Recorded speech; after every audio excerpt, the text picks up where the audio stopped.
There is a version of Hollywood history that gets told at award ceremonies and anniversary celebrations and carefully produced documentaries funded by the very studios that built the era being celebrated. It is a version full of warmth and grandeur, populated by giants who walked among us briefly and left behind something eternal. The Golden Age, in this telling, was exactly what the name suggests. A time of radiance. A time when American cinema was at its most powerful, its most glamorous, and its most mythologically perfect. Ron Howard does not tell that version. Howard is one of the rare figures in modern Hollywood who has lived inside the industry long enough, and honestly enough, to understand both of its faces. He arrived as a child performer on The Andy Griffith Show in 1960, grew up navigating the studio system with a particular awareness that comes from watching adults operate without the pretense they maintain around other adults, and eventually became one of the most respected directors of his generation.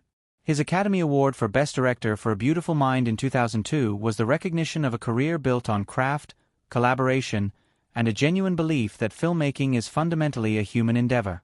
He has spent more than 6 decades inside this world. He knows where the light falls and he knows what it leaves in shadow. And what lives in that shadow, Howard has made clear over many years of interviews, conversations, and public reflections, is not always easy to look at. The Golden Age of Hollywood was not simply a time of artistic brilliance interrupted occasionally by human failing. It was a system, deliberately constructed and carefully maintained, in which the most powerful people were insulated from consequences by the very machinery that made them powerful. Talent was currency. Fame was armor. And the people who were harmed by those who carried both were quietly asked to disappear. I grew up being told these were legends, Howard has said. But legend and truth are very different things. And the difference between them is usually someone who got hurt. What follows are 6 figures from Hollywood's celebrated past whose legacies, when examined without the protection of mythology, reveal a story that the industry spent decades trying to prevent anyone from telling. Errol Flynn arrived in Hollywood in the 1930s like something the movies had invented for themselves. Born in Tasmania in 1909 and possessed of a physical magnetism that the camera seemed almost helpless to resist, he became Warner Brothers' defining star after Captain Blood in 1935 and spent the following decade embodying a kind of swashbuckling recklessness that audiences found irresistible. He was charming in the way that certain people are charming when they have understood, early and completely, that charm is a tool that can be used to take things from people who have not yet recognized what is happening to them. By 1942, the damage Flynn had been doing in private became briefly, partially public. 2 young women, Peggy Satterlee and Betty Hansen, came forward with accusations of statutory rape.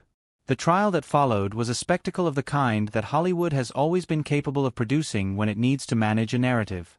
Flynn appeared in court elegantly dressed and entirely unbothered, his demeanor communicating to the press and the public that a man of his stature could not seriously be expected to answer for the concerns of 2 girls who had found themselves in his company. Warner Brothers provided legal resources. Witnesses became unavailable. Flynn was acquitted. What Ron Howard found most disturbing, in the years after he began studying that trial and its aftermath, was not simply what had allegedly happened but what the acquittal revealed about the architecture of protection that surrounded powerful men in that era. Private correspondence published after Flynn's death showed a man who had processed the entire episode without a trace of reflection or remorse. He had been protected, and he understood that he would continue to be protected, because the studio had calculated that his value on screen outweighed whatever damage he caused off it. He died in Vancouver in 1959 at 50 years old, his body destroyed by decades of alcohol, cocaine, and the particular kind of self-destruction that sometimes accompanies a lifetime of believing consequences apply to other people.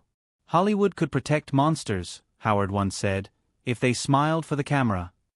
Flynn smiled for the camera for 20 years. The monsters he protected were himself. Kirk Douglas represented something more complex in Howard's understanding of this era, because Douglas's record contains genuine courage alongside the behavior that has shadowed his name. His decision as a producer to publicly credit blacklisted screenwriter Dalton Trumbo on Spartacus in 1960 was an act of real principle in a period when principle carried real professional risk. His performances across 3 decades were among the most powerful in American cinema. Born Isser Danielovich to poor immigrant parents in Amsterdam, New York in 1916, Douglas had climbed from genuine poverty through the kind of ferocious determination that leaves marks on a person. Those marks, according to the many people who worked with him across his career, were not always left only on Douglas himself. Crew members who spent time on his productions described an atmosphere shaped by his need for total dominance, a working environment in which the temperature depended entirely on his mood and in which his mood was subject to change with very little warning. Directors who worked with him, including Stanley Kubrick, whose own reputation for intensity is well established, found Douglas's behavior on set among the most exhausting professional experiences of their careers. The strength that drove his performances also drove an approach to the people around him that many of them found genuinely frightening. The most serious allegation connected to Douglas came from Natalie Wood's sister, Lana Wood, in her 2018 memoir, in which she described what she understood to have happened between Douglas and her sister, then 16 years old, during the 1950s. Natalie Wood had spoken privately to people close to her about a traumatic encounter with a powerful older actor during that period of her life, without identifying the man by name while she was alive. Lana Wood identified him. Douglas, who lived until 2020, never faced any legal process related to the allegation. He died at 103, the subject of warm tributes across an industry that had, through the familiar mechanisms of silence and accommodation, ensured that the question never became the story. Howard has spoken about Douglas with the kind of careful honesty that this kind of complexity demands. The courage was real. The artistry was real. And so was the responsibility to hold all of it together rather than allowing the achievements to stand as a wall between the audience and the fuller truth. Faye Dunaway belongs in this accounting not because of violence in the physical sense, but because of what Ron Howard has described as a form of cruelty that the entertainment industry has historically been even more reluctant to name than the kinds that leave visible marks. Her gifts as a performer were extraordinary and entirely genuine. Her work in Bonnie and Clyde, Chinatown, and Network placed her among the finest screen actors of the 20th century. She understood performance at a technical and emotional level that few of her contemporaries could match. What surrounded that understanding, according to consistent accounts from people who worked with her across multiple decades and multiple productions, was a capacity for deliberate cruelty directed at those who occupied positions below her in the hierarchy of any given set. Makeup artists, personal assistants, junior production crew members, these were the people who described, repeatedly and in remarkably similar terms across years of different projects, an atmosphere of unpredictable hostility that made coming to work feel like navigating a threat. Objects were thrown. People were publicly humiliated. Demands were issued not because they served the work but because issuing them demonstrated, in the most immediate possible terms, who held the power in the room. The production of Mommy Dearest in 1981, in which Dunaway played Joan Crawford, became a particular study in the blurring of performance and reality. Director Frank Perry and members of his crew described a shoot haunted by Dunaway's volatility, in which the behavior she was depicting on screen seemed to find its way into her conduct between takes. The irony was not subtle and it was not lost on the people who lived through it. Howard has reflected on Dunaway as a figure who illustrates something important about how the industry's culture of deference to star power creates the conditions for exactly this kind of behavior. When the people who experience mistreatment are too vulnerable professionally to report it, when the star is too valuable commercially for anyone above them to intervene, the behavior continues, is normalized, and eventually becomes part of an open secret that everyone discusses privately and no one addresses publicly. By the time Hollywood stopped offering her significant work in the 2000s, it was not because the industry had decided to take a stand. It was because the accumulation of people who refused to work with her again had finally reached a number that made casting her impractical. John Wayne is perhaps the most difficult figure in this accounting because his mythological weight in American culture remains so enormous that simply naming him in this context still feels, to some, like a form of transgression. Ron Howard grew up watching Wayne on television and has acknowledged the early admiration openly. He has also been clear about when and why that admiration gave way to something very different. Wayne's conduct on film sets was described by people who worked alongside him as authoritarian and frequently degrading. The atmosphere he created around himself was one of absolute hierarchy, in which his preferences were law and his anger was something to be managed rather than something he was expected to control. Christopher Mitchum, who worked with Wayne on several productions, described the environment as one in which disagreement felt genuinely costly. The man who played fearless heroes on screen ruled his actual working environment through the fear of his temper and the knowledge that his name meant more to the studio than the comfort or dignity of anyone who worked beneath him. Beyond the professional conduct, The words Wayne chose when speaking for publication about his fellow Americans revealed a worldview that Howard has described as impossible to contextualize away. His 1971 Playboy interview, which has been republished and widely read in subsequent decades as the culture's appetite for honest historical accounting has grown, contains his stated views on Native American land rights, on Black Americans' readiness for equal governance, and on the political movements of his era in terms that are not ambiguous. These were not casual remarks misrepresented by editing. They were his considered positions, expressed in full, and they reflect a man who had spent decades using the imagery of American patriotism to dress a genuine contempt for large portions of the American population. He died in 1979 at 72, still regarded by many as a national symbol. For Howard, his story is ultimately about the particular danger of mythology, the way a powerful enough image can function as a permanent shield against accountability, converting even the most explicit evidence of a man's character into something that his admirers feel entitled to dismiss. Roman Polanski's case is the one that Ron Howard has returned to most frequently and most explicitly when speaking about what he believes Hollywood's golden era ultimately revealed about the industry's relationship to its own conscience. Polanski arrived in Hollywood carrying a biography of genuine, almost incomprehensible suffering. Born in Paris in 1933, raised in Krakow. Survivor of the Nazi occupation that killed his mother in a concentration camp and shaped his childhood with terror and loss, he became one of the most distinctive filmmakers of the 20th century. Rosemary's Baby, Chinatown, The Tenant, these were works of genuine artistic vision, films that understood darkness because their maker had lived inside it. None of that is the reason his name appears here. In March 1977, Polanski was arrested in Los Angeles following the sexual assault of Samantha Geimer, who was 13 years old. He had presented the encounter to her mother as a professional photography session. The assault was documented through medical examination. He pleaded guilty to a single charge of unlawful sexual intercourse with a minor. Before his sentencing was carried out, he left the United States and settled in France, where he has remained ever since, beyond the reach of American justice. What followed was, for Howard, among the most revealing episodes in the history of Hollywood's institutional culture. The industry's response was divided in a way that exposed exactly what the system valued most.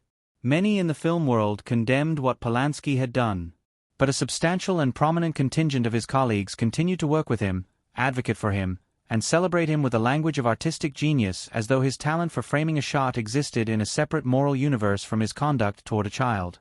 When he won the Academy Award for Best Director for The Pianist in 2003, the audience at the Kodak Theater gave him a standing ovation. Howard did not stand. He has been direct about why. A child was harmed, he has said. That is the fact that does not move. Everything else, the films, the biography, the artistic achievement, those things exist alongside that fact, not instead of it. His refusal to separate the artist from the act has put him at odds with some in his industry. He has never appeared to find that particularly troubling. Samantha Geimer was 13 years old. The audience stood and applauded. For Howard, everything that is wrong with Hollywood's golden age can be found in that single image. Mickey Rooney was, by every commercial measure, the biggest movie star in America during the final years of the 1930s. That is not a qualifier or an approximation. For 3 consecutive years he was the top box office draw in the United States, a genuine phenomenon of the kind that the entertainment industry had never quite seen before and has rarely seen since. Born Joseph Yule Jr. in 1920, he had been performing since he was an infant, shaped entirely by an industry that recognized his value and organized his existence around extracting it. Ron Howard has spoken about Rooney as a figure who illuminates both the cruelty of the studio system and the cruelty that system could produce in the people it shaped. MGM controlled Rooney's life during his peak years with a thoroughness that would register today as something close to captivity. His diet, his schedule, his public image, his personal relationships, all of it was subject to studio management. When his commercial value declined, that management evaporated, leaving a man who had been formed entirely by an institution that no longer had any use for him. What Rooney did with the damage he carried was, by the accounts of those who knew him and worked with him, largely to pass it on. His treatment of the women in his life was described across multiple marriages and memoirs as ranging from negligent to genuinely harmful. His relationship with Ava Gardner, his first wife, was volatile and damaging by her own description. His treatment of colleagues and those who worked in supporting roles around him was described by many as volatile and cruel. Judy Garland, who was his closest friend and most frequent co-star during the MGM years, hinted in private conversations at the complexity of that relationship, suggesting that the kindness he showed the world and the behavior he kept private were not always the same thing. He died in 2014 at 93. His estate, after a lifetime of extraordinary earning, amounted to less than $20,000. His body was initially unclaimed. Friends eventually arranged a burial. For Howard, Rooney's story is in some ways the most complete portrait of what the Golden Age actually was beneath its surface.